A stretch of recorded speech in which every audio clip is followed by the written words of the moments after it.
નમસ્કાર વિદ્યાર્થી મિત્રો, ગયા પીરિયડની અંદર આપણે ચાલુ મિલકતો ના પારિભાષિક શબ્દો વિશે સમજૂતી મેળવી. હવે આજે પછીનો પારિભાષિક શબ્દ છે પ્રવાહી મિલકતો.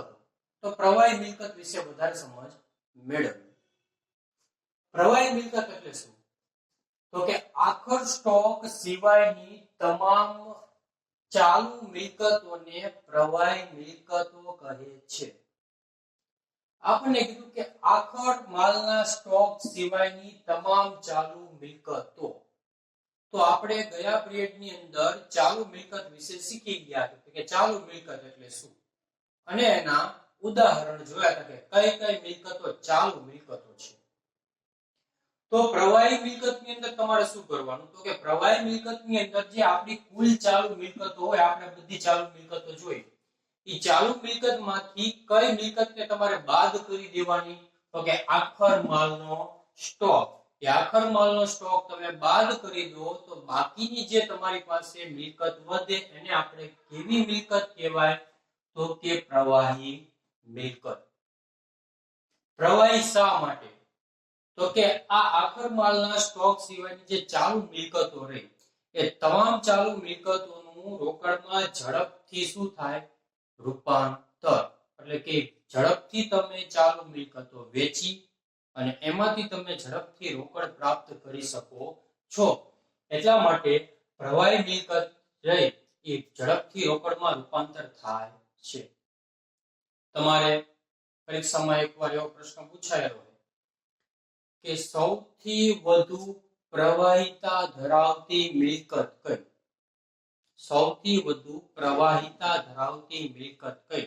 તો સૌથી વધુ પ્રવાહિતા ધરાવતી મિલકત છે રોકડ ગણાય. કારણ કે જે તે ચાલુ મિલકતનું રોકડમાં રૂપાંતર કેટલા સમયમાં થાય છે, જેટલો સમય જે મિલકતને રોકડમાં રૂપાંતર થતા વાર લાગે એટલું એનું પ્રવાહિતાનું મૂલ્ય ઓછું, અને જેટલું ઝડપથી રોકડમાં રૂપાંતર જે તે મિલકત થાય તે મિલકતનું પ્રવાહિતાનું મૂલ્ય તેટલું વધારે. એટલે ટૂંકમાં આપણને એક વાતની સમજ પડી કે આપણે જે તે મિલકતનું શેની અંદર રૂપાંતર કરવાનું છે? રોકડમાં. તો રોકડ શિલ્લક આપણી પાસે હોય એનું રૂપાંતર તો રોકડમાં જ છે. એટલા માટે સૌથી વધુ પ્રવાહિતા મૂલ્ય ધરાવતી મિલકત કઈ આપણી? તો કે રોકડ શિલ્લક. બરોબર. પછીનો પારિભાષિક શબ્દ છે અવાસ્તવિક મિલકતો. તો અવાસ્તવિક મિલકત એટલે શું? તો કે ધંધામાં અમુક ખર્ચા એવા હોય કે જેનો લાભ ધંધાને કેટલા સમયગાળા સુધી મળે? લાંબા સમયગાળા સુધી મળતો હોય. આવા ખર્ચાને માત્ર ચાલુ વર્ષ માંડી વાળવાને બદલે જેટલા વર્ષ સુધી તેનો લાભ મળવાનો હોય એટલા વર્ષ સુધી તે માંડી વાળવામાં આવે છે, જેને અવાસ્તવિક મિલકત કહે છે. હવે અવાસ્તવિક મિલકત એટલે શું? તો એના પેલા નામ ઉપરથી જ આપણને ખબર પડે. અવાસ્તવિક કે જે વાસ્તવમાં છે જ નહીં એવી મિલકતો.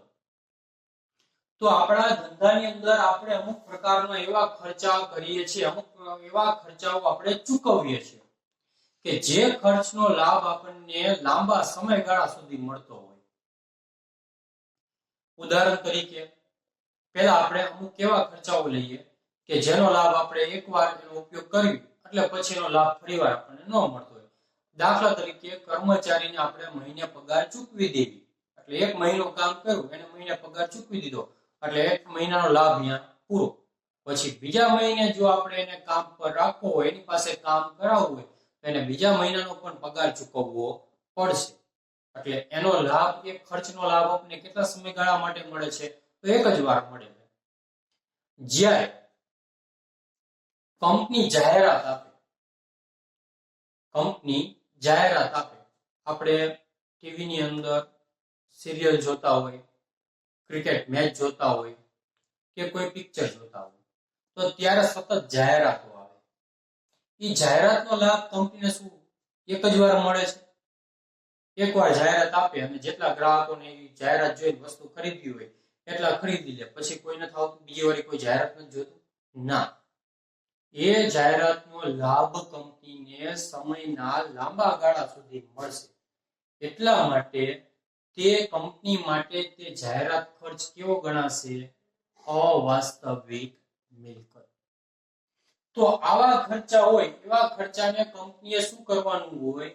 તો કે આવા ખર્ચાને જે વર્ષે ખર્ચ કરે એ જ વર્ષે કે બધો માંડી વાળવાનો હોય નહીં.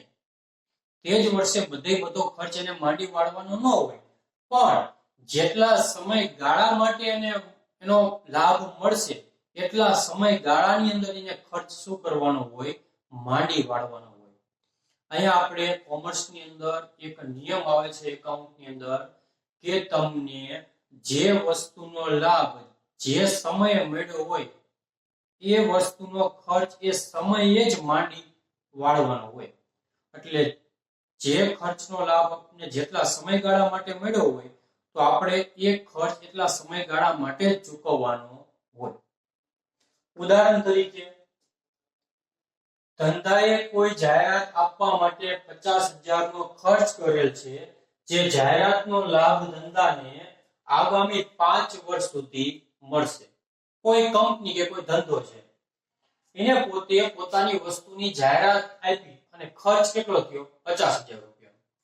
હવે જાહેરાત આપી એમાં 50,000 નો ખર્ચ થયો, પણ કંપનીએ એવી ધારણા બાંધી છે કે આ જાહેરાતનો લાભ આપણી કંપનીને કેટલા સમયગાળા સુધી મળશે? તો કે આવનાર 5 વર્ષ સુધી, આવતા 5 વર્ષ સુધી જાહેરાતનો લાભ મળશે. તો વર્તમાનમાં આ વર્ષે કંપનીએ જાહેરાત આપી, 50,000 નો ખર્ચ થયો, પણ લાભ કેટલા સમયગાળા માટે હજી મળવાનો છે? હજી આવતા 5 વર્ષ સુધી, એટલે આ વર્ષ સહી. તો શું આ જ વર્ષે 50,000 રૂપિયા ખર્ચ તરીકે માંડી વળાય? ના, આ જ વર્ષે 50,000 રૂપિયા ખર્ચ તરીકે માંડી ન વળાય. તો ક્યારે માંડી વળાય? તો કે અગાઉ જ આપણે વ્યાખ્યામાં કીધું કે જેટલા સમયગાળા માટે લાભ મળે એટલા સમયગાળાની અંદર એ ખર્ચ માંડી વળવાનો. તો અહીંયા આપણે એની ગણતરી કરવી. તો કે ચાલુ વર્ષે, આ વર્ષે આપણને જેટલો લાભ મળ્યો એટલી જ રકમ માંડી વાળવાની છે. તો કે ચાલુ વર્ષે માંડી વાળવાનો જાહેરાત ખર્ચ બરાબર કુલ જાહેરાત ખર્ચ 50,000 કર્યો, એમાં 5 વર્ષ હજી એનો લાભ મળવાનો છે એટલે છેદમાં 5, એટલે આ વર્ષે કેટલી રકમ આપણે માંડી વાળવાની? 10,000 રૂપિયા. તો બાકીની રકમ કેટલી વધે અને બાકીની રકમને શું કહેવાય? તો કે કુલ 50,000 રૂપિયા ખર્ચ કર્યો તો એમાં આ વર્ષે આપણે 10,000 રૂપિયા માંડી વાળ્યા, એટલે બાકીના વધ્યા હજી 40,000 રૂપિયા. તો જે 40,000 રૂપિયા છે હજી આપણે આ વર્ષે નથી માંડી વાળવાના, પણ ક્યારે માંડી વાળશું? તો કે હજી બીજા 4 વર્ષ બાકી રહ્યા ને, એક વર્ષનો માંડી વાળ્યો 5 માંથી, તો 4 વર્ષ હજી બાકી રહ્યા. તો આવનાર 4 વર્ષમાં આપણે ભવિષ્યમાં એ ખર્ચ માંડી વાળશું, પણ જ્યારે માંડી વાળશું ત્યારે, પણ અત્યારે તો કે અત્યારે જે 40,000 રૂપિયા રહ્યા એને આપણે શું કહેવાશું? આપણી અવાસ્તવિક મિલકત. તો કે આવી રીતના ઘણા બધા ખર્ચ એવા હોય છે કે જે આપણી અવાસ્તવિક મિલકત તરીકે આપણે એને ઓળખીએ છીએ. બીજી વસ્તુ કે એના ઉદાહરણ કઈ આપણી અવાસ્તવિક મિલકતો છે? તો કે શેર કે ડિબેન્ચર બહાર પાડવાનો ખર્ચ. તમે 12મા ધોરણમાં આવશો એટલે 12મા ધોરણના એકાઉન્ટના બીજા ભાગમાં કંપનીના વાર્ષિક હિસાબો અને શેર મૂડીના હિસાબોનું ચેપ્ટર આવશે, ગણતરી. એની અંદર આવશે કે કંપનીએ શેર બહાર પાડવા માટે કયા ખર્ચ કરવા પડે. તો કંપની એકવાર શેર બહાર પાડે તેનો લાભ કંપનીને ઘણા વર્ષો સુધી મળતો હોય. તો શેર બહાર પાડવાનો ખર્ચ રહ્યો, શેર કે ડિબેન્ચર બહાર પાડવાનો ખર્ચ રહ્યો, એ કંપની માટે કેવી મિલકત ગણાશે? અવાસ્તવિક મિલકત. ત્યારબાદ શેર કે ડિબેન્ચર પર વટાવ. પેલા વટાવ એટલે સમજો શું હોય? શેર કે ડિબેન્ચર ઉપરનો વટાવ એટલે શું? તો કે કંપની છે, માનો કે કંપનીનો એક શેરની કિંમત 100 રૂપિયા છે, પણ કંપની એ આપણને જાહેર જનતાને એ 100 રૂપિયામાં શેર નું આપે, પણ એ આપણને 90 જ રૂપિયામાં શેર આપે. શેરની કિંમત કેટલી? 100 રૂપિયા, છતાં આપણને કેટલી કિંમતમાં શેર આપ્યો? 90 રૂપિયામાં. તો કંપનીએ આપણી પાસેથી 10 રૂપિયા કેવા લીધા?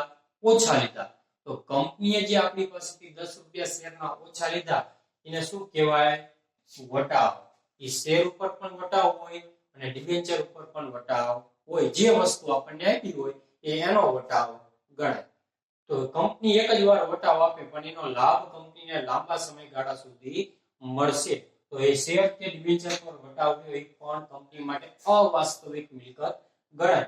પ્રાથમિક ખર્ચ. પ્રાથમિક ખર્ચ એટલે કેવા ખર્ચ?